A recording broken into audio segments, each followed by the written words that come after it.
징역 3년입니다. 한 여인을 때려 숨지게 하고 시신을 처참하게 유기한 동거남에게 내려진 죄값, 징역 3년. 안녕하세요. 먼저 부딪혀보고 가장 확실한 길만 알려드리는 황도금입니다. 징역 3년입니다. 한 여인을 때려 숨지게 하고 시신을 처참하게 유기한 동거남에게 내려진 죄값, 징역 3년. 여러분들은 어떻게 생각하십니까? 죄명은 살인죄가 아닌 폭행치사죄와 시체 은닉죄, 이미 백골화된 시신 때문에 사망 원인을 밝히기 어려웠고 결국 가해자 A씨의 진술에 따라 폭행치사죄가 적용됐습니다. 2015년 청주의 한 경찰관에게 제보가 들어왔습니다. 별개의 실종 사건을 수사하던 중 충북 음성에서 여성이 살해되어 안매장됐다는 이야기였습니다. 해당 제보가 신빙성이 있다고 판단한 해당 경찰관은 탐문 수사를 해 결국 2012년 호프집에서 일하던 30대 여성 C씨가 사라져 행방이 묘연하다는 것을 파악했습니다. C의 생활 반응이 포착되지 않자 C의 주변을 수사한 결과 C에게 동거하던 동거남 A가 있다는 것을 알아냈습니다. 이후 동거남은 집요한 추궁 끝에 동거녀 C씨를 안매장했다는 자백을 했습니다. 안매장의 위치는 자신의 어머니 소유의 밭이었습니다. 이후 경찰은 포크레인을 동원해 밭을 수색, 백골 상태의 C의 시신을 발견하게 됩니다. 이제부터는 검찰의 공소사실의 내용 중 일부를 말씀드리겠습니다. A는 당시 38세였어요.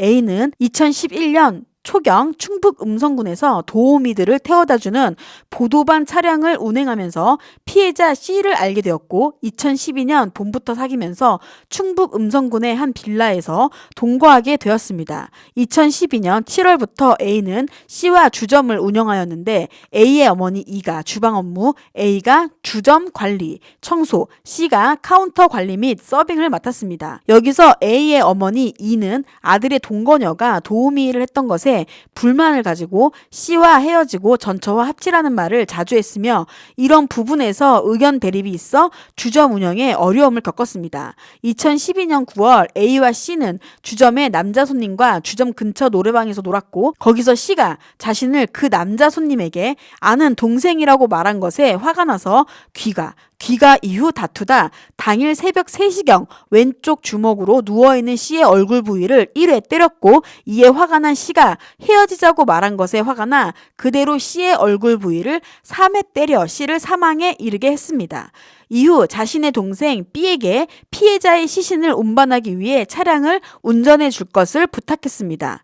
그 후 빌라에서 2.2km 거리에 있는 자신의 어머니 소유의 밭에 땅을 파고 미리 시신을 묻고 파란색 플라스틱 통에 넣어둔 피해자의 시신을 매장, 이후 시멘트 가루를 시신 위에 뿌린 후 매장하였습니다. 이후 검찰은 A와 B를 기소했습니다. A의 기소 제목은 폭행치사와 사체은닉, B의 제목은 사체은닉입니다. 재판부는 피고인 B는 피고인 A가 차에 플라스틱 통을 실은 이후에야 시신의 냄새를 맡고 운전을 부탁한 목적을 알게 되었으므로 범행 가담 정도가 경미하다고 주장하나 그 주장에 의하더라도 자신이 운전하는 자동차에 시신이 있음을 알고 있는 상태에서 직접 운전하여 시신을 운반, 이는 사체은닉의 범행에 필수적인 부분을 실행하였으므로 사체은닉의 죄를 인정하기에 부족함이 없다.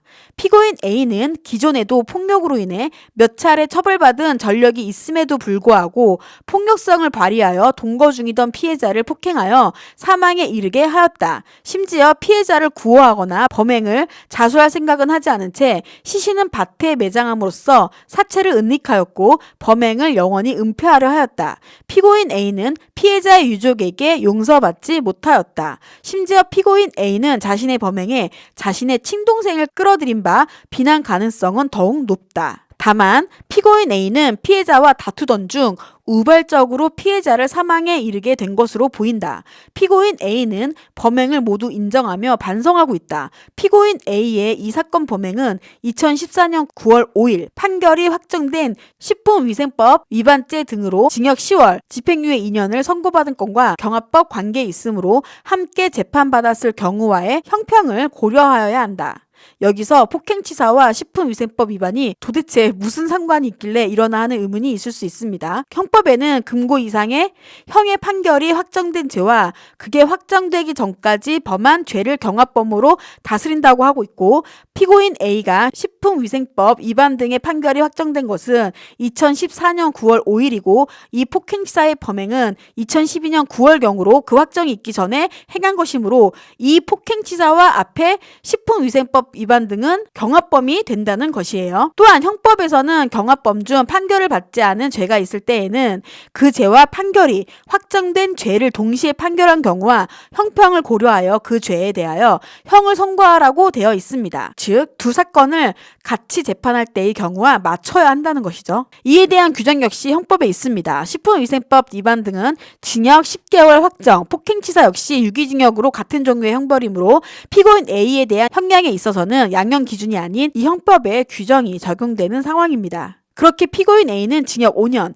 B는 징역 1년 6월에 집행유예 2년을 선고하였습니다. 항소심에서는 양형이 부당하다고 피고인 A의 항소가 받아들여져 징역 3년으로 감형되었습니다. 재판부는 피고인 B는 자신의 범행 가담의 정도가 경미하다고 주장하나 사체은닉 2, 3일 전에 피고인 A로부터 자신이 피해자를 때려 사망하게 했다는 취지의 말을 들어 피해자가 사망한 사실을 알고 있었다. 피고인 B는 피해자의 시신을 차에 실자마자 악취가 나서 그것이 시신인 것으로 생각했고 어머니의 밭으로 가자는 피고인 A의 말을 듣고 그 목적이 시신을 묻으려고 한다고 생각했으며 미리 땅을 파둔 장소를 보고 시신을 묻으려 파놓은 것이라 생각했다고 진술하는 바, 이는 피고인 B가 사체 은닉의 범행에 대한 인식이 충분히 있었던 것으로 보인다. 피고인이 거주하던 빌라부터 시신을 묻은 밭까지는 차로 5분 거리인 2.2km 거리로 그 이동 중에 피고인들 사이에 명시적, 묵시적인 의사가 오갔을 것으로 보인다. 그래서